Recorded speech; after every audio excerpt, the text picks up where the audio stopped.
The Monk and the Seven Faces of Deception. In the heart of the Eastern Mountains, deep within an ancient monastery, lived a wise monk named Master Jian.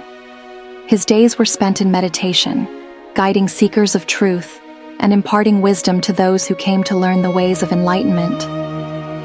Among his disciples was a young woman named Mei Lin, known for her sharp mind and pure heart. One morning, as the sun painted the sky in golden hues, Master Jian summoned Mei Lin to the temple's courtyard.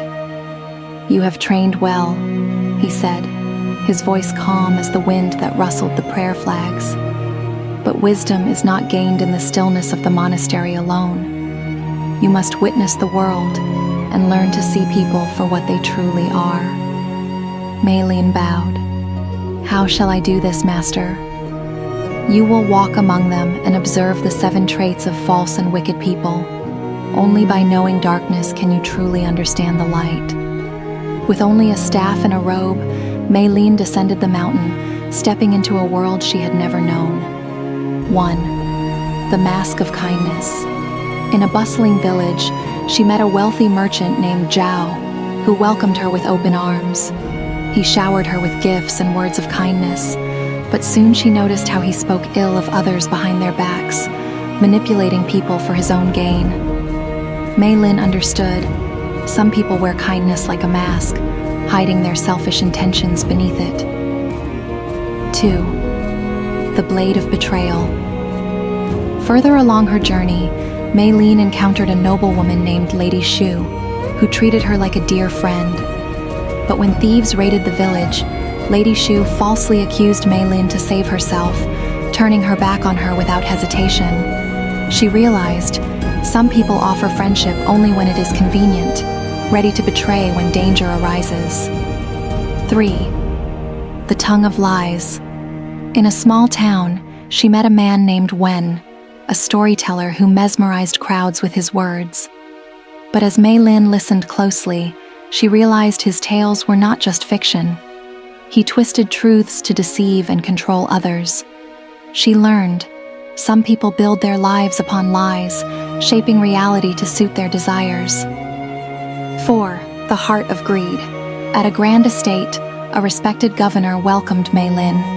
He spoke of justice and virtue, yet his home was filled with riches while the poor outside his walls starved. He promised charity, but gave nothing. She saw, some people desire wealth and power above all else, even at the cost of others' suffering. 5. The Hands of Envy. In a village by the river, a young woman named Lian appeared kind, but Mei Lin noticed her bitterness toward those who succeeded. She secretly wished for others to fail, speaking ill of them out of jealousy. Mei Lin understood. Some people cannot stand to see others rise and will try to pull them down in their envy. 6. The Mind of Manipulation. At a temple, a self-proclaimed holy man preached wisdom, but Mei Lin sensed something was wrong. He twisted teachings to make people obey him, using fear and guilt to control their lives. She realized some people use words and beliefs as chains, bending others to their will. 7. The Soul of Cruelty. At last, in the darkest corner of a city, Mei Lin met a man who hurt others simply because he could. He took pleasure in their suffering, devoid of remorse. She finally understood. Some people are cruel not for gain, but because their hearts have been consumed by darkness. After many months, Mei Lin returned to the monastery. She knelt before Master Jian, her heart heavy with what she had witnessed.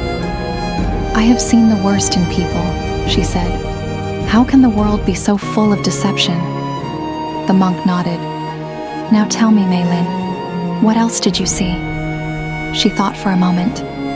"I also saw kindness in the poor who shared their last meal, truth in those who had nothing to gain, and love in those who protected others without reward."